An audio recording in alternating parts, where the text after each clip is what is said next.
दूर हेउची अभाव साकार हेउची स्वप्न मिशन शक्ति देखाई रोजगार नुआ राहा। राज्य सरकार प्रसारण में आत्मनिर्भरशील होती गाँ महिला। मुख्यमंत्री नवीन पट्टनायक कहते आम मानकर सहयोग में मिशन शक्ति आज एक नुआ स्लोगान नुहे, माँ मानकर जीवनधारा हो पारी। मिशन शक्ति एक स्लोगान नुहे, एक जीवनधारा लिखि ओडिशा सरकार नुआ इतिहास।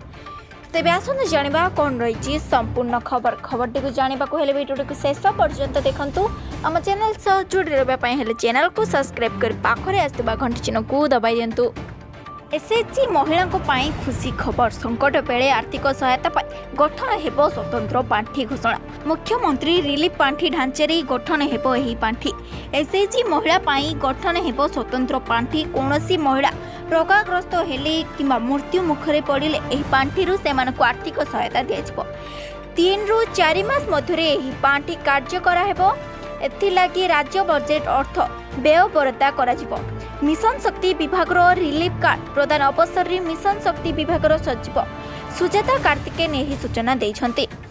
सेहिभଳି एसएचजी महिला नेतृत्व देवाई राज्य स्तरीय एसएचजी फेडरेशन गठन हेबो।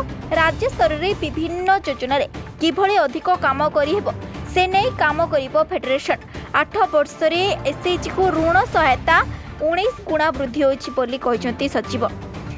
एसएचजी को ऋण सहायता 500 कोटी टंका बढ़ी 2022 ରୁ 2023 11,000 कोटी टंकार पहुंची।